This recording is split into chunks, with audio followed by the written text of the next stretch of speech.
자, 여러분, 그러면 이번 시간에는 지난 시간에 이어서 진행하도록 하겠습니다. 자, 그러면 병에는 뭐냐? 어떤 원인에 의해 정상적 대사 활동의 이상 증상을 나타내는 것. 그러니까 우리가 눈으로 보기에 지금 뭐 병이 있다 없다 바로 알 수 있죠. 뭘 보고 합니까? 증상을 보고 한다는 거죠. 소위 심텀이라고, 심텀. 그러면 얘가 병에 걸렸다 안 걸렸다, 이상하게 색깔이 이상하다, 소위 초록색을 떼어야 되는데 누리끼리하다, 예를 들어서 잎이 이렇게 있으면 얘 누리끼리하다, 예를 들어서 또 황색 반점이 있다 등등. 그 다음에 또 이게 뭐 정상적으로 이렇게 자라야 되는데 이게 위축돼서 얼만큼 자랐다, 키가 또 크지 않는다.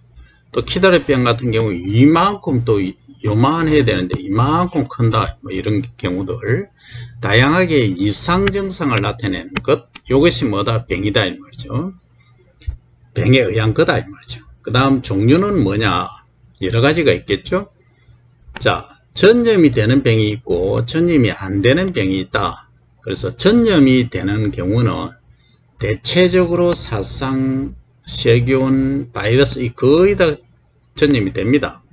그러니까 여기 하나 발생했다 하면 이게 시간이 지나면 다른 데로 다 옮아간다는 얘기죠. 그 다음에 비전염성 병해, 이것은 어떻게 보면 병해라고 보다는 생리적 장애라고 봐야 됩니다. 토양이 부족하다, 그 다음 기상 조건이 맞지 않다, 그 다음에 환경 오염 물질이 있다, 그리고 약을 많이 쳐서 그렇다, 농도를 진하게 했다, 이런 경우에 발생하는 이것들이 약해, 이렇게 말할 수 있죠. 그러면 전염성 병해가 유발되는 것은, 그러면 지난 시간에도 얘기했지만 여기 있는 잎에 감염이 되려고 하면 얘가 아주 면역력이 강하고 정상적으로 잘 생육한다면 이 균이 이렇게 와도 이게 퇴치를 시켜버려요. 뭐 그냥 흔적만 조금 남다가 감염이 안 됩니다. 근데 이게 뭐 약하다, 시들시들 꼬꼬꼬 한다 하면은 병원균이 넣으면 그대로 감염돼 버리겠죠, 그죠? 이렇게 이해를 하시면 됩니다. 그 다음 부적당한 환경 변화에 대한 저항력이 저하다. 결국은 이겁니다. 저항력, 면역, 사람으로 보면 면역성, 이렇게 이야기를 하죠. 그 다음에 병해의 종류와 원인이 과연 뭐냐? 이 발병의 근본적인 원인을 보면은 일단 병원균이 있기 때문에 그렇다. 우리가 매스컴에서 맨날 얘기하죠. 어떤 경우에 모 회사에서 뭐 균이, 대장균이 얼마 검출되고 어쩌고저쩌고 이런 얘기를 합니다. 그죠?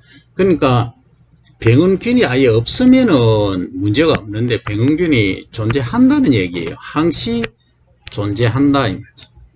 하니까 문제라는 거죠. 이상하게도 작물을 재배하다 보면 병이 오더라는 거죠.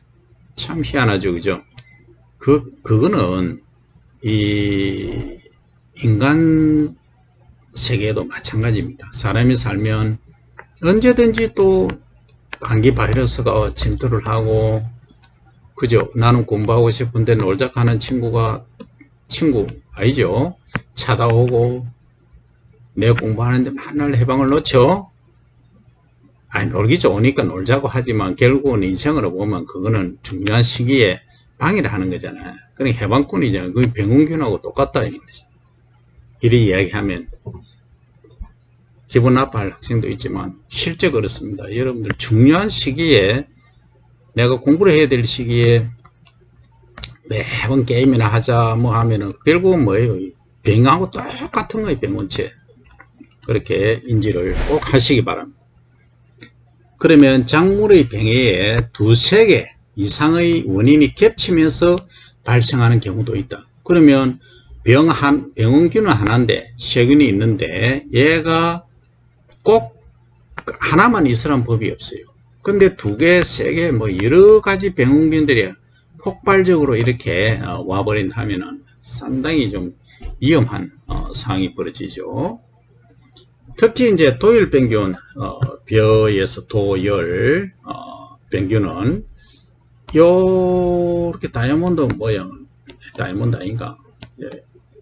요렇게 생겼죠. 다이아몬드 요렇게 생겼는데 이 하나 감면되면 전체가 쭉 감면이 잘 됩니다. 그죠? 그래서 지금까지 이 벼의 디지즈 중에 가장 많은 게 도열병이었는데 지금까지 이렇게 해왔어요. 문제가 됐었는데 지금 상으로서는 수천억을 수조를 쏟아부었습니다. 솔직히 이 도열병을 잡기 위해서 지금까지 전 세계적으로 했지만 결국은 연구비를 그만큼 투자했음에도 불구하고 아직도 이 도열병을 완벽히 진압을 못하고 있다. 약점은 있지만 사람에 대한 감기 바이러스도 마찬가지예요. 수조를 쏟아부었습니다. 잡으려고 했지만 결국은 못 잡는다. 왜? 이 레이스라는 게 있어요. 레이스. 균계라는 거죠. 이게 처음에는 A였다가 다음에는 AA였다가 그 다음에는 AA였다가 그 다음 AA였다가 그 다음에 심하면은 AAB였다가 그 다음에는 A가 약해지고 AB였다가 이렇게 레이스가 시시각각으로 변해가는 거예요. 그러니까 이 변한다는 것을 한번 생각해 볼까요? 우리 체인지, 변화. 체인지라고 하는 것은 아주 조그만 것은 아주 쉽게 변해갈 수 있어요.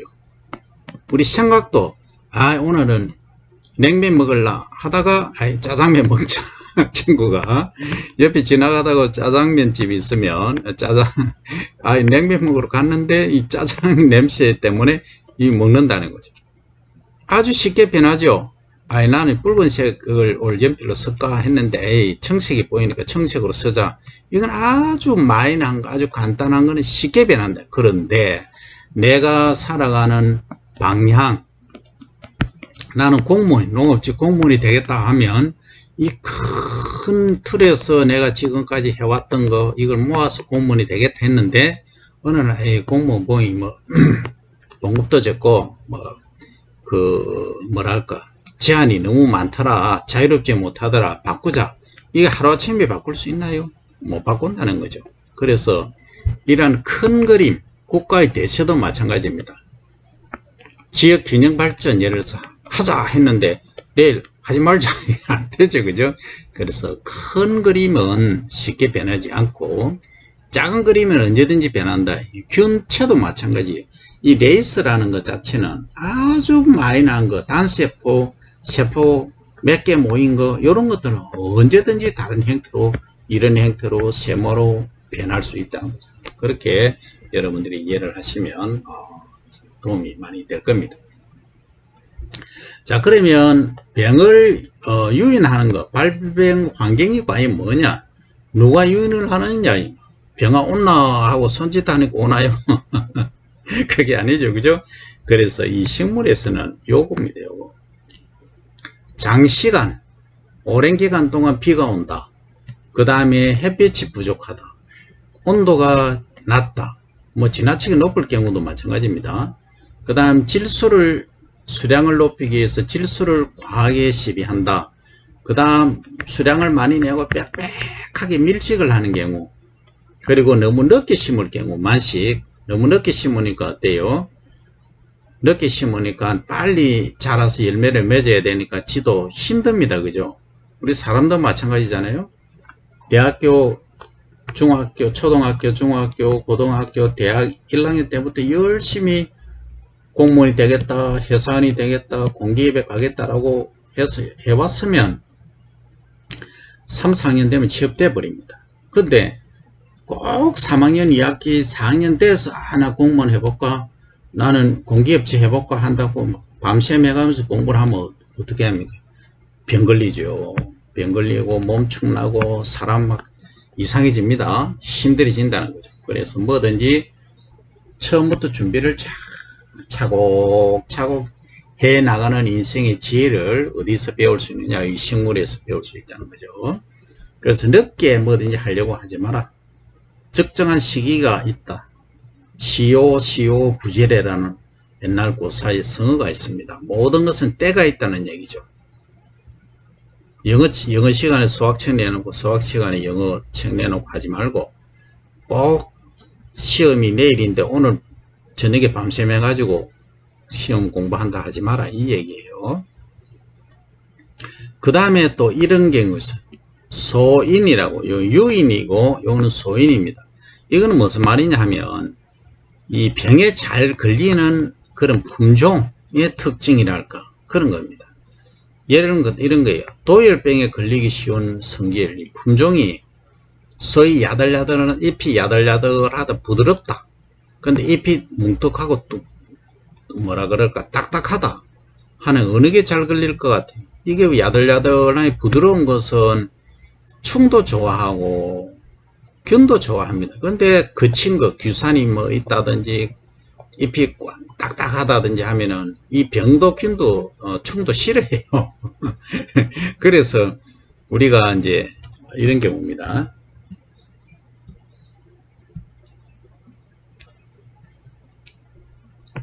이거 갖고 많이 활용을 할 수가 있어요.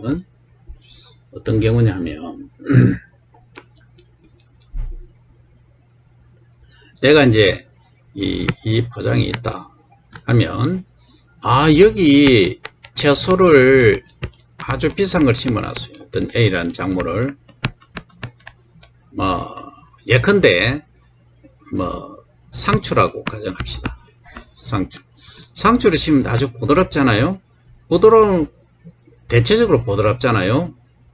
그러니까 잎을 바로 이제 식용을 하니까. 근데 여기 상추 이놈 먹으려고 온갖 충들이 막 와요.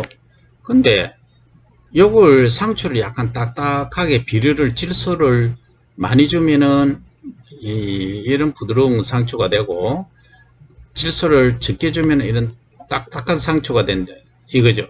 대체로 유기농법 하는 경우 이런 약간 딱딱한 상추가 되고 화학농법 하면 이런 부드러운 상추가 되는 거죠.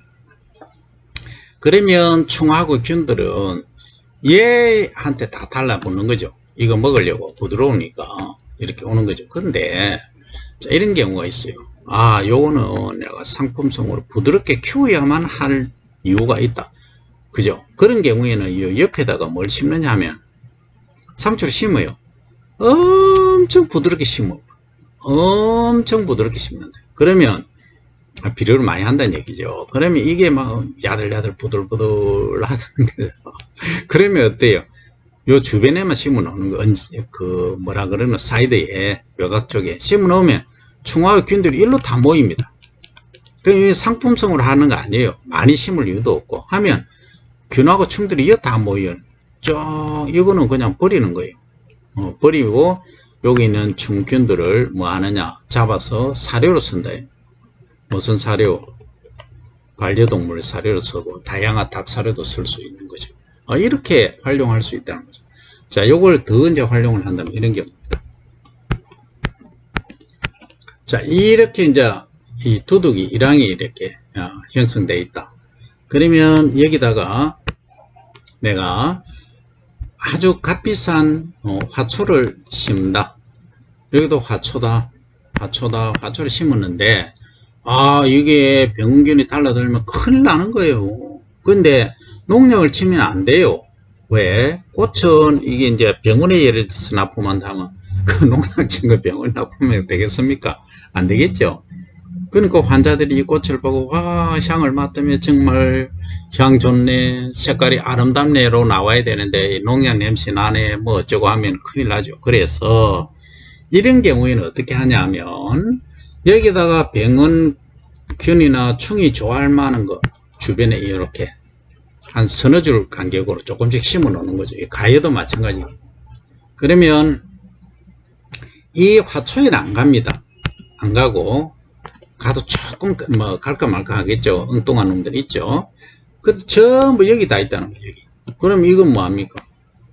쫙 뺍니다. 쫙 빼어서 퇴비로 만들어 봅니다. 퇴비로 만들어도 되겠죠? 그 다음에 또 뭘로 하느냐? 이걸 가지고 사료로 쓴다. 이런 경우도 있어요. 이러하면 요것을 이제 희생작물이라고, 희생작물 또는 유인작물이라고 해도 됩니다. 이건 내가 지어낸 말이에요. 그러니까 이런 병균을, 충을 유인하는 작물이죠. 이렇게 심어 놓으면은 유기재배, 친환경 재배가 가능하다는 거예요. 아주 중요한 말입니다. 그 다음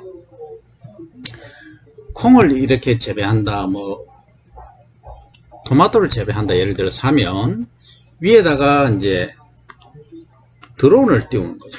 드론을 띄우고 여기 이제 비닐을, 부직포나 비닐을 이렇게 두둑에 만드는 거죠. 이해되죠? 그러면 작물은 이렇게 여기 자라겠죠. 그러면 드론을 띄워서 바람을 쫙 일으킨다는 거죠. 그러면 여기에 있는 충들이 이렇게 밑으로 떨어지는 거죠. 그러면 고랑이 다 모이겠죠. 고랑이. 그러면 진공청소기가 딱 기계가 이렇게 생긴 게 지나가면서 여기 흡입할 수 있는 진공청소기가 있다. 쫙 빨면서 이렇게 쫙 가버리면 수거해 버리는 거죠. 그러면 이 한 대 다 모이겠죠. 이 벌레들이. 그럼 이것을 닭 사료나 다른 데 사료로 또 활용할 수 있는 이러한 방법도 있다는 거죠. 그래서 여러분들이 이 하나를 들으면 다양하게 활용할 수 있는 그러한 기법, 방법들을 찾아내시기 바랍니다. 그게 뭡니까? 우리 농학하는 사람들의 장점입니다. 특혜라고도 할 수 있죠. 그 응용할 수 있는, 이게 이제 또 산업하고도 관계 지을 수 있잖아요. 그리고 농산업학과가 왜 농산업이냐? 이게 전부 산업하고 연계되어 있어요. 예컨대 이런 게. 그럼 여기 희생작물을 컬러를 바꿔볼게요. 그럼 희생작물을 여기다 심었다. 그럼 희생작물도 하나의 시드, 종자로 판매를 하는 거죠. 그죠? 종자로 판매를 하고. 그 다음에 여기 진공청소기처럼 생긴 거. 그죠? 이거를 뭐, 어디다 부착할 거냐? 아니면 전용 기계를 만들 거냐? 전용 기계로 만들면 한 번밖에 한 두 번밖에 못 쓰나? 1년에 많이 써봐야 뭐, 며칠 못 쓴다는 거죠. 그러면은, 쓰다 남은 경운기가 있다, 트랙터가 있다 하면 있고, 부착한다. 부착해서 쓰면 1년 내에 사용할 수 있는 거죠. 그죠? 그래서, 이제, 이게 경비도 줄이고, 할 수 있는, 조건이 된다. 그러니까, 간단히 뭐예요? 여기 흡입기, 공기만 흡입할 수 있는 것만 이렇게 하면 된다는 거죠.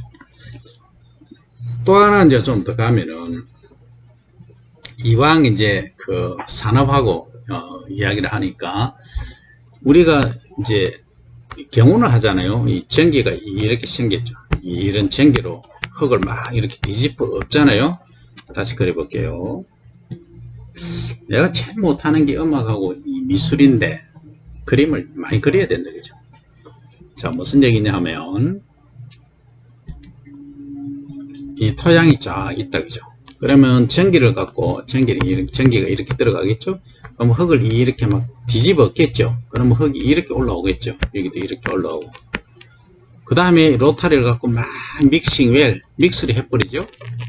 그러면 보통 한 10cm 정도까지, 전기는 한 20cm 정도 들어가긴 합니다만, 이렇게 로타리 날은 한 10cm 밖에 안 들어가요. 보통. 그러면 여기는 보드랍게 이렇게 되겠죠. 그죠? 그러면 전기 날이 전 세계적으로 보면 얼마나 사용이 되겠느냐, 엄청나게 사용이 되고 있다는 거예요. 로타리 날도 마찬가지. 그런데 이거는 하나의 상상의 날의 폐기보다 이 전기 날이 금속이잖아요. 그럼 광산 켜야 되고 뭐 여러 가지 문제가 있다. 그러면 동력이 또 엄청 들죠. 이거 끌고 뒤집고 이게 평탄 작업하고 하려니까. 그러면 뭘로 하느냐?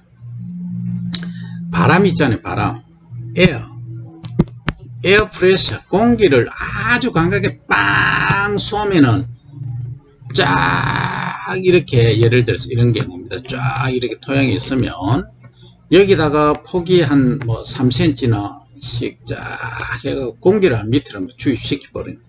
빡 주입시키면 어떻게 해서 밑에 흙이 막 서로 막 혼합이 되겠죠. 그러니까 그 정도는 이 압력의 정도에 따라서 다르긴 하겠지만, 그렇죠.